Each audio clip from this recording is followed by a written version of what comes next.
नमस्कार मित्रांनो.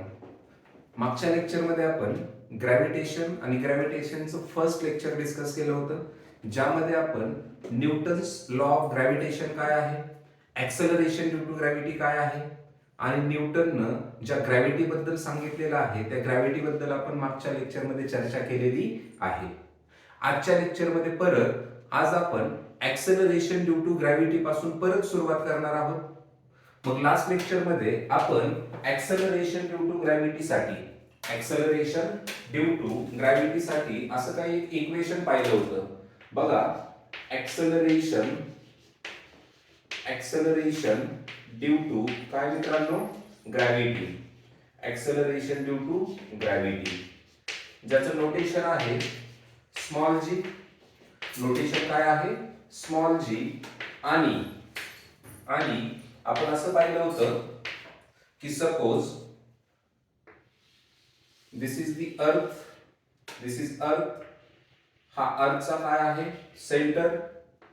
अर्थची ही काय आहे, रेडियस. आणि अर्थचा हा काय आहे, सरफेस. बरोबर.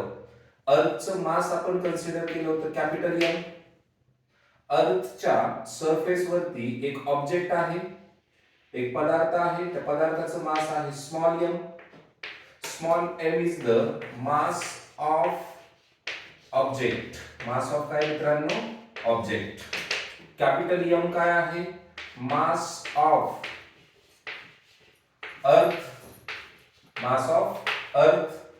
आणि कॅपिटल आर काय आहे, तर capital R is the radius of the earth. आणि आपण असं पाहिलं होतं की जेव्हा हा पदार्थ, जेव्हा ही वस्तू अर्थ सरफेस वरती आहे, तेव्हा त्यामध्ये असणारी ऍक्सेलरेशन ड्यू टू ग्रॅव्हिटी असते जी. आणि या जी साठी आपण एक इक्वेशन पाहिलं होतं, g is equals to gm divided by r square. काय पाहिलं होतं, gm डिवायडेड बाय काय, आर स्क्वेअर. हे कॅपिटल एम म्हणजे काय आहे, तर मास ऑफ द अर्थ. तर स्मॉल जी च्या इक्वेशन मध्ये आपण पाहिलं होतं की small g is equals to gm by r square. म्हणजे एक मुद्दा लक्षात घ्यायला पाहिजे की ऍक्सेलरेशन ड्यू टू ग्रॅव्हिटीच्या फॉर्म्युल्यामध्ये, ऍक्सेलरेशन ड्यू टू ग्रॅव्हिटीच्या इक्वेशन मध्ये तुम्हाला जो ऑब्जेक्ट अर्थ सरफेस वरती आहे त्या ऑब्जेक्टचं मास या फॉर्म्युल्यामध्ये काय आहे, ऍब्सेंट. म्हणजे यावरून एक कन्क्लुजन काढलं जातं, एक निष्कर्ष असा काढला जातो की acceleration due to gravity does not depends upon mass of the object. मग ही acceleration due to gravity depend कशावरती आहे, तर ही डिपेंड आहे दोन गोष्टींवरती बेसिकली. एक मास ऑफ द अर्थ आणि दुसरं distance of object from the centre of the अर्थ. एखाद्या ऑब्जेक्टचं सेंटर पासूनचं, अर्थच्या सेंटर पासूनच्या डिस्टन्स वरती. म्हणजे इथे एक कन्क्लुजन नेहमी लक्षात ठेवतात काय, तर आपण असं म्हणणार किंवा आपण असं म्हणू शकतो, conclusion is that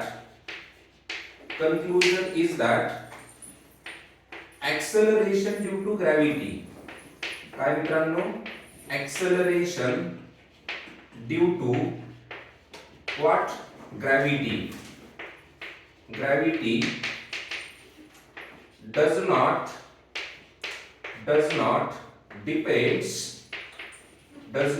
depends upon mass of the object.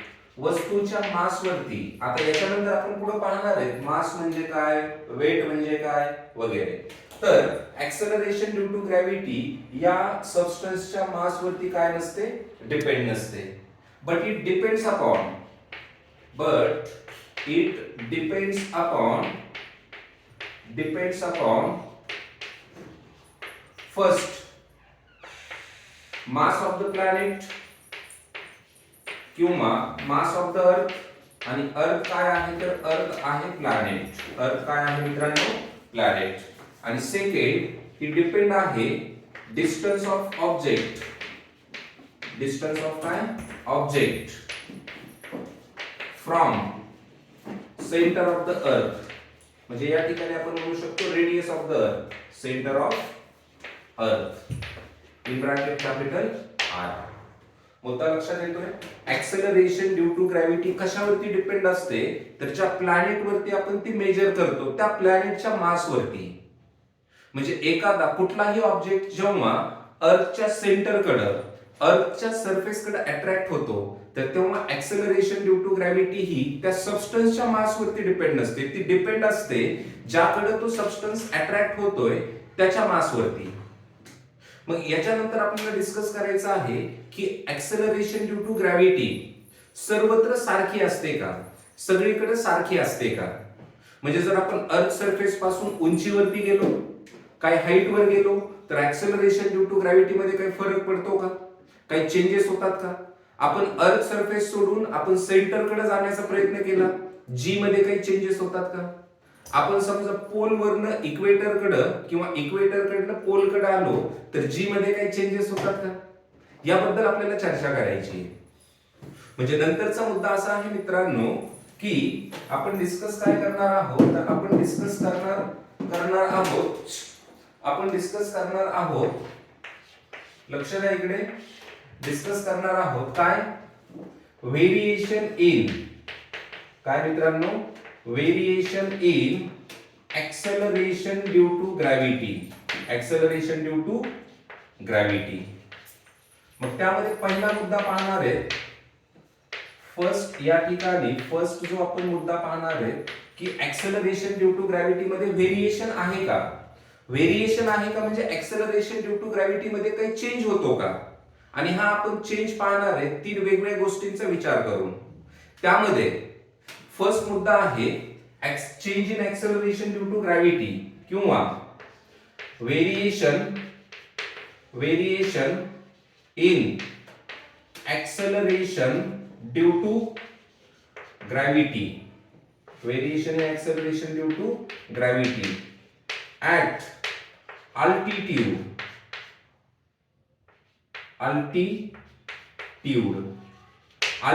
म्हणजे हाईट, अल्टिट्यूड म्हणजे काय, विशिष्ट height. Acceleration due to gravity मध्ये होणारा चेंज, आणि हा होणारा चेंज कोणामुळे आहे तर ड्यू टू हाईट. म्हणजे काय, समजा मी असं म्हटलं की दिस इज अवर अर्थ, this is our earth and this is the center of the earth, this is the center of the earth, this will be the radius of the earth. अर्थ ची ही काय आहे, रेडियस. अर्थचं मास आहे कॅपिटल एम, अर्थचं मास काय आहे, capital M. आता हा जो दिसतो ना, तर याला म्हणायचं सरफेस ऑफ द अर्थ. हा जो आहे हा आहे surface of the earth, surface of the काय मित्रांनो, अर्थ. आता समजा आपण अर्थ सरफेस पासून या सरफेस पासून आपण वरती जाण्याचा प्रयत्न करूया. मुद्दा लक्षात येतोय. म्हणजे अर्थ सरफेस पासून पहा, अर्थ सरफेस पासून या सरफेस पासून आपण h एवढ्या उंचीवरती आहोत. h एवढ्या हाईट वरती एक पदार्थ आहे, हा पदार्थ h एवढ्या उंचीवरती काय आहे, पदार्थ. तर या h ला म्हणायचं height of object, height of काय, ऑब्जेक्ट फ्रॉम अर्थ सरफेस, पृथ्वीच्या पृष्ठभागापासून ऑब्जेक्ट किती हाईट वरती आहे, किती उंचीवरती आहे, तर h एवढ्या उंचीवरती आहे. मग एक मुद्दा कायम लक्षात ठेवायचा, आपण जसं अर्थ सरफेस पासून वरती जातो, आता इयत्ता 11वी आणि 12वी मध्ये जेव्हा तुम्ही 10th मधून 11th 12th मध्ये जाताल, तर या कॉन्सेप्ट अजून जास्त डिटेल आपल्याला 11th च्या ग्रॅव्हिटेशन मध्ये शिकता येतील. तोपर्यंत फक्त एवढा मुद्दा लक्षात ठेवायचा की अर्थ सरफेस पासून जसं आपण वर जाऊ, जसं काय करू, वरती जाऊ, तसं जी ची व्हॅल्यू कमी होत जाते. म्हणजे ऍक्सेलरेशन ड्यू टू ग्रॅव्हिटी कमी होते. इनडायरेक्टली तुम्ही असं म्हणायचं की अर्थ सरफेस पासून वरती जाताना ग्रॅव्हिटी कमी होत जाते आणि उंचीवरून सरफेस पर्यंत येताना acceleration due to gravity increase होत जाते. मुद्दा एवढाच लक्षात ठेवा. काय लक्षात ठेवता, तर पहिला मुद्दा असा आहे, वेन एच म्हणजे काय, हाईट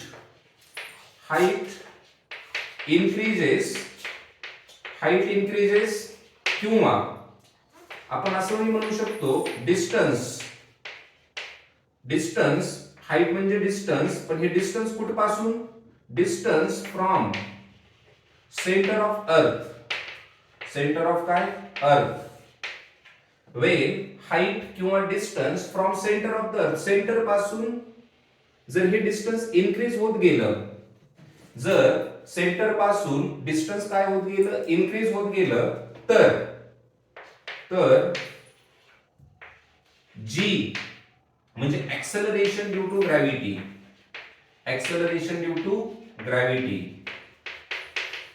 काय होते मित्रांनो, डिक्रीज होते. काय होते, डिक्रीज होते.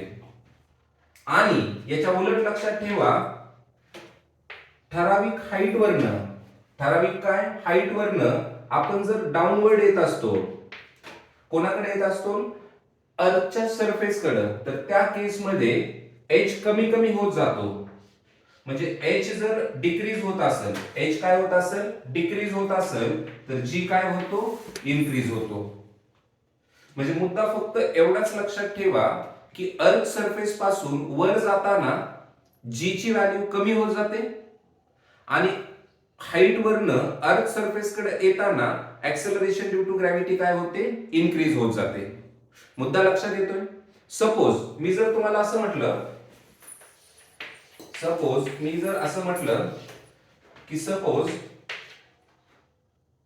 ही अर्थ आहे, ही काय आहे, अर्थ, आणि अर्थचा हा सेंटर आहे ओ, सेंटर काय आहे, ओ. अर्थची रेडियस आहे कॅपिटल आर, अर्थची रेडियस काय आहे, कॅपिटल आर. समजा एक सबस्टन्स या ठिकाणी आहे, या ठिकाणी काय आहे, हा सबस्टन्स आहे, तर हा काय आहे, सबस्टन्स. तर या ठिकाणी असणारी जी ची जी व्हॅल्यू असते सरफेस वरती, जी ची जी व्हॅल्यू असते, ती जी ची व्हॅल्यू असते 9.8 मीटर पर काय, सेकंड स्क्वेअर. 9.8 मीटर पर काय, सेकंड स्क्वेअर. आपण पण जेव्हा अर्थ सरफेस वरती आहोत, तर तेव्हा त्या ठिकाणी acceleration due to gravity 9.8 metre per second square आहे. म्हणजे मी सुद्धा ज्या ठिकाणी अर्थ सरफेस वरती उभा आहे, तर त्या ठिकाणी माझ्यामध्ये असणारी जी ऍक्सेलरेशन ड्यू टू ग्रॅव्हिटी आहे किंवा माझ्यावरती लागणारी जी काही ग्रॅव्हिटी आहे, ती आहे 9.8 मीटर पर सेकंड स्क्वेअर. मुद्दा लक्षात येतोय. किंवा समजा आपण म्हटलं की माउंट एव्हरेस्ट आहे, काय आहे मित्रांनो, माउंट एव्हरेस्ट. ठीक आहे, एव्हरेस्ट नावाचा सपोज हा पर्वत आहे, माउंट एव्हरेस्ट.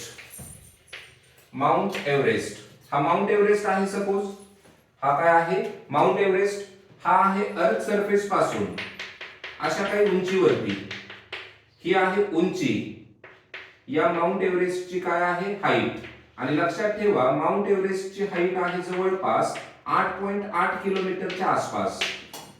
तुमच्या 10th स्टेट बोर्ड मध्ये सुद्धा दिलेला आहे, सीबीएसई च्या बुक मध्ये सुद्धा दिलेला आहे की माउंट एव्हरेस्टची अर्थ सरफेस पासून हाईट किती, 8.8 किलोमीटर. मग या माउंट एव्हरेस्टच्या या टोकावरती सुद्धा जी ची व्हॅल्यू तेवढीच कन्सिडर केली जाते जेवढी अर्थ सरफेस वरती असते, जेवढी काय असते, अर्थ सरफेस वरती असते. म्हणजे माउंट एव्हरेस्ट अर्थ सरफेस पासून किती हाईट वरती आहे, 8.8 किलोमीटर. किंवा जर मी असं म्हटलं की जे प्लेन आहेत,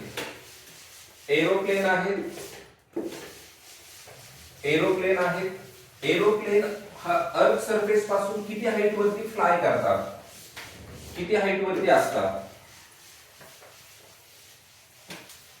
बघा, मी जर असं म्हटलं की एरोप्लेन आहे, एरोप्लेन तुम्हाला माहिती असेल की समजा हा अर्थ सरफेस आहे, अर्थ सरफेस पासून काही हाईट वरती, काही कशावरती मित्रांनो, हाईट वरती एरोप्लेन काय करतात, फ्लाय करतात. एरोप्लेन काय करतात? फ्लाय करतात.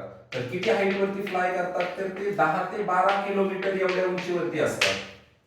आपल्यापासून एरोप्लेन किती हाईट वरती आहे? तर ते असतात 10 ते 12 किलोमीटरच्या आसपास. मग 10 ते 12 किलोमीटरला सुद्धा जी ची value 9.8 metre per second स्क्वेअरच consider केलेली असते. त्याचं कारण असं आहे की अर्थ सरफेस वरती जी जी ची व्हॅल्यू आहे ना, तीच काही ठराविक हाईट वरती आहे. जसं की माउंट एव्हरेस्ट वरती 9.8च घेतली जाते. थोडेफार चेंजेस असू शकतात, बट ते चेंजेस काय केलेले असतात? इग्नोर केलेले असतात. आणि एक अप्रॉक्सिमेट या हाईटला सुद्धा या प्लेन वरती लागणारी ऍक्सेलरेशन ड्यू टू ग्रॅव्हिटी किती असते? तर ती असते 9.8 मीटर पर काय सेकंड स्क्वेअर. जर आपण सॅटेलाइटचा विचार केला, जर आपण समजा सॅटेलाइटचा विचार केला, हवामानाचा अंदाज घेण्यासाठी जे सॅटेलाइट्स आपण म्हणतो त्याला म्हटलं जातं वेदर सॅटेलाइट्स. काय म्हटलं जातं? Weather satellite. आता समजा हा अर्थ सरफेस आहे. अर्थ काय आहे? सरफेस. आणि या ठिकाणी हा वेदर सॅटेलाइट आहे. हा उपग्रह आहे. काय आहे मित्रांनो? उपग्रह. हा सॅटेलाइट आहे. या सॅटेलाइटची सुद्धा जी काय हाईट असते, या सॅटेलाइटची जी काही अर्थ सरफेस पासून हाईट असते, ही हाईट असते जवळपास 400 किलोमीटर. आणि 400 किलोमीटरला या सॅटेलाइट वरती जो जी काम करतो ना, तो जवळपास असतो 8.23 मीटर पर काय second square. 8.23 metre per second square. म्हणजे अर्थ सरफेस पासून आपण जसं जसं वर जाऊ ना, तसं तसं जी ची व्हॅल्यू काय होत जाते? कमी होत जाते. जर आपण अजून वेगळे सॅटेलाइट घेतले, फॉर एक्झाम्पल आपण जर कम्युनिकेशन सॅटेलाइट घेतला, मोबाईल कम्युनिकेशन होण्यासाठी, टेलिव्हिजनचं कम्युनिकेशन होण्यासाठी किंवा अशा अनेक प्रकारचे कम्युनिकेशन होण्यासाठी काही सॅटेलाइट यूज केलेले असतात, ज्याला म्हटलं जातं कम्युनिकेशन सॅटेलाइट. काय म्हटलं जातं? Communication satellite. मग मला सांगा, जर आपण काही कम्युनिकेशन सॅटेलाइट घेतले, कम्युनिकेशन सॅटेलाइट, तर या कम्युनिकेशन सॅटेलाइटची अर्थ सरफेस पासून जी हाईट असते, अर्थ सरफेस पासून हा सॅटेलाइट आहे. वेगवेगळ्या पर्पज साठी आपण पुढे पाहणार आहे. तर हा कम्युनिकेशन सॅटेलाइट जवळपास h is equals to 35,700 kilometre एवढ्या हाईट वरती असतो. हा कम्युनिकेशन सॅटेलाइट अर्थ सरफेस पासून, आपण ज्या सरफेस वरती राहतो ना, तिथपासून तो 35,700 35,700 किलोमीटर एवढ्या हाईट वरती असतो. आणि साहजिकच अर्थ सरफेस पासून त्या हाईटचा जर विचार केला, तर त्या ठिकाणी ऍक्सेलरेशन ड्यू टू ग्रॅव्हिटी किती असते? g इज इक्वल्स टू असते 0.225 मीटर पर काय सेकंड स्क्वेअर. मीटर पर काय सेकंड स्क्वेअर. सांगण्याचा मुद्दा एवढाच की जी ची व्हॅल्यू अर्थ सरफेस पासून वरती जाताना, जी ची व्हॅल्यू अर्थ सरफेस पासून वरती जाताना कमी कमी होत जाते, आणि हाईट वरनं सरफेस पर्यंत येताना काय होत जाते? इनक्रीज होत जाते. आपण काय पाहतोय? तर आपण पाहतोय variation in acceleration due to gravity. Variation in acceleration due to gravity. मुद्दा लक्षात येतोय? Variation in acceleration due to gravity. मग याच्या आधी आपण पाहिलं variation in acceleration due to gravity at height h. तर h वाढला, g कमी होतो, h कमी झाला, g इनक्रीज होतो. त्यानंतर आपल्याला पाहायचंय variation in acceleration due to gravity at latitude. At कुठं मित्रांनो? लॅटिट्यूड. लॅटिट्यूड म्हणजे तुम्ही याला ऍट इक्वेटोरियल रिजन सुद्धा म्हणू शकता. Equatorial region. आता बघा जेव्हा आपण अर्थ कन्सिडर करतो किंवा अर्थचा आपण काय करतो, अर्थचा आकार, अर्थचा शेप आपण कन्सिडर करतो, तर या अर्थचा शेप आता वेगवेगळ्या रिसर्च मध्ये वेगवेगळी मतं आहेत की अर्थ जी आहे ना मित्रांनो, अर्थ जी आहे ना, तर ती earth is not a perfect sphere. Not a perfect sphere. अर्थ ही परफेक्टली काय नाहीये? स्फेरिकल नाहीये. अर्थ परफेक्टली काय नाहीये? गोल नाहीये. मग आहे कशी, तर अर्थचा जो काही शेप आहे, तर तो अर्थचा शेप असा सांगितला जातो की तो जिओइड आहे. जिओइड म्हणजे काय, तर अर्थ पोलच्या ठिकाणी फ्लॅट आहे आणि इक्वेटरच्या ठिकाणी बल्ज आहे. म्हणजे पोलच्या ठिकाणी दबलेली आहे आणि इक्वेटरच्या ठिकाणी काय झालेली आहे, फुगलेली आहे. म्हणजे फॉर एक्झाम्पल आपण जर असा अर्थचा आकार कन्सिडर केला, सपोज अर्थ यांच्या म्हणण्यानुसार असे आहे, ठीक आहे.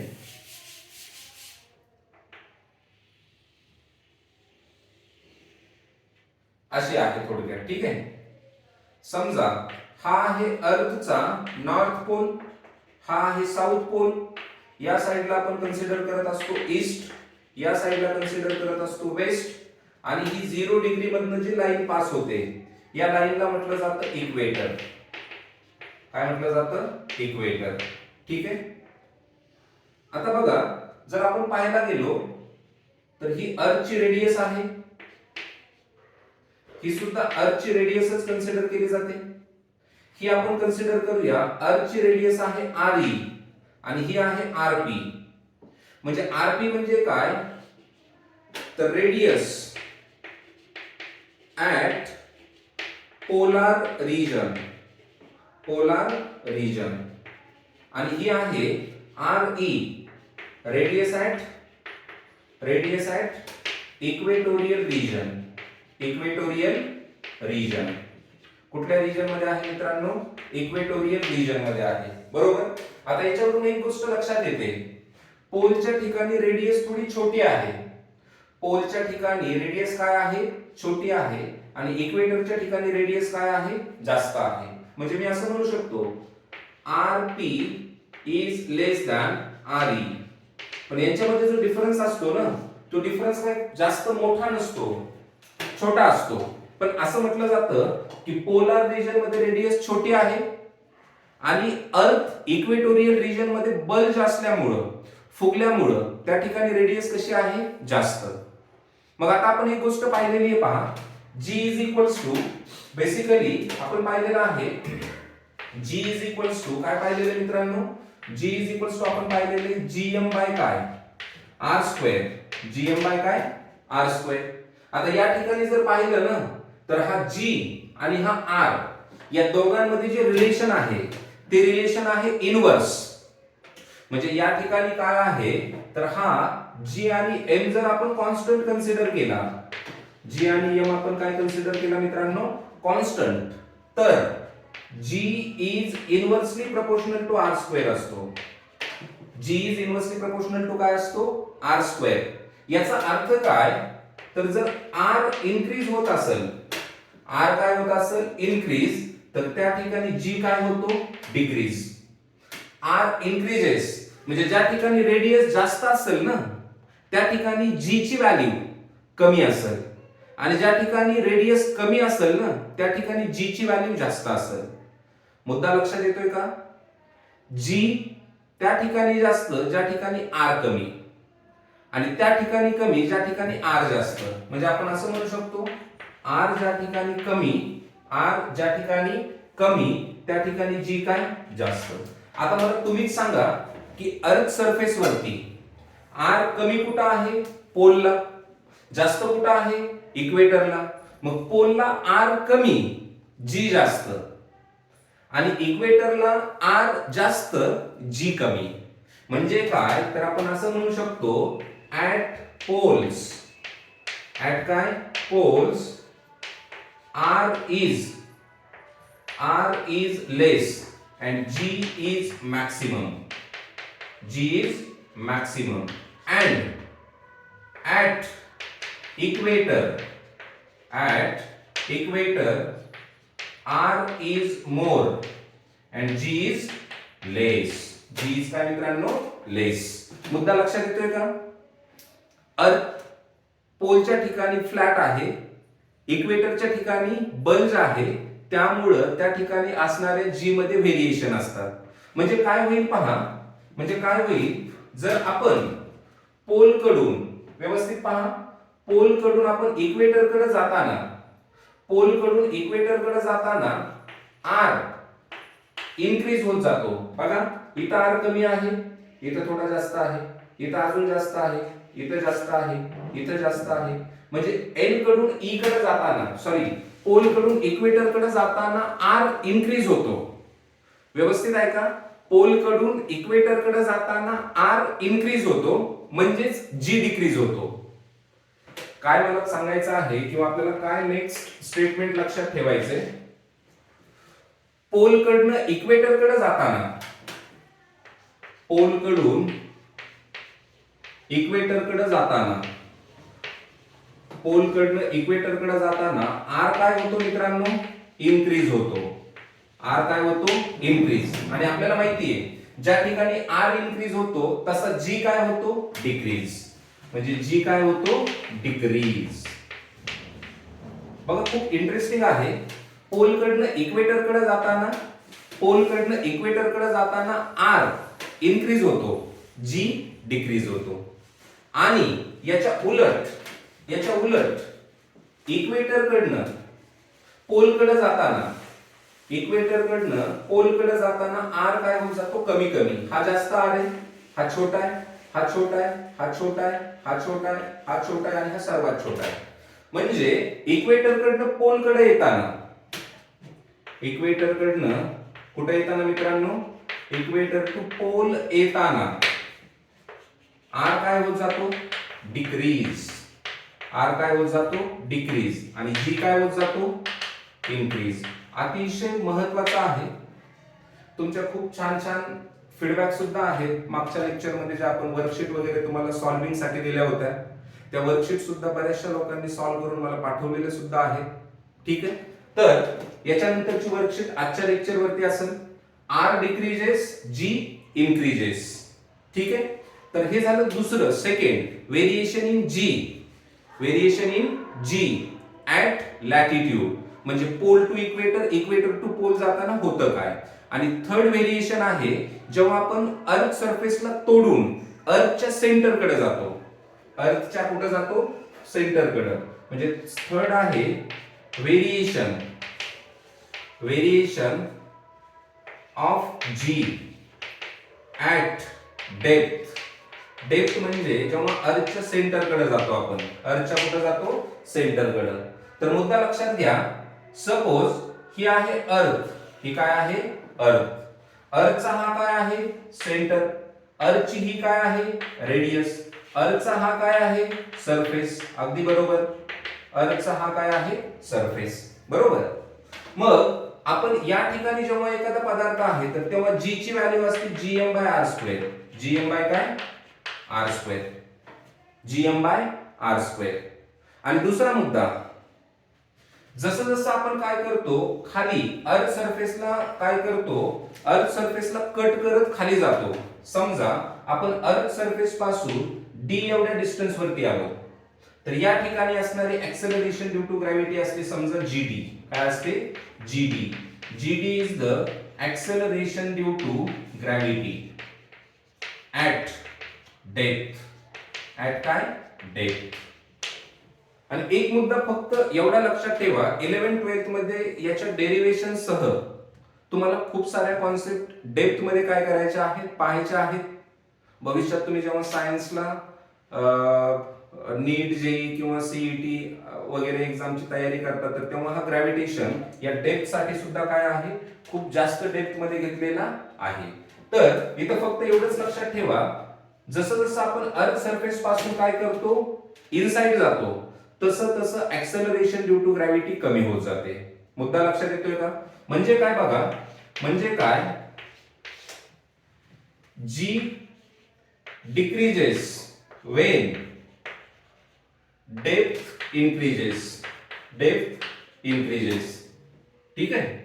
आणि डेप्थ इन्क्रीजेस म्हणजे समजा ही अर्थ आहे, हे रेडियस आहे, हे मास आहे, हा सेंटर आहे.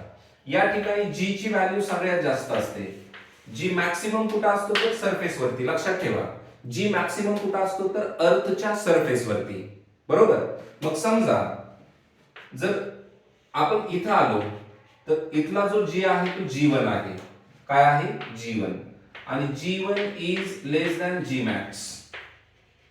परत जर इथं आलो ना तर इथं G ची व्हॅल्यू असते G2 आणि हा G2 परत G1 पेक्षा काय असतो अजून छोटा असतो. म्हणजे काय G2 छोटा आहे G1 पेक्षा, G1 छोटा आहे G मॅक्स पेक्षा. परत आपण खाली आलो इथं G ची व्हॅल्यू असते G3 समजा, तर G3 परत छोटा असतो G1 पेक्षा, सॉरी G2 पेक्षा, G2 छोटा असतो G1 पेक्षा, G1 छोटा आहे G मॅक्स पेक्षा. आणि सगळ्यात महत्त्वाचा मुद्दा, अर्थच्या सेंटरला G ची व्हॅल्यू असते 0. किती असते 0.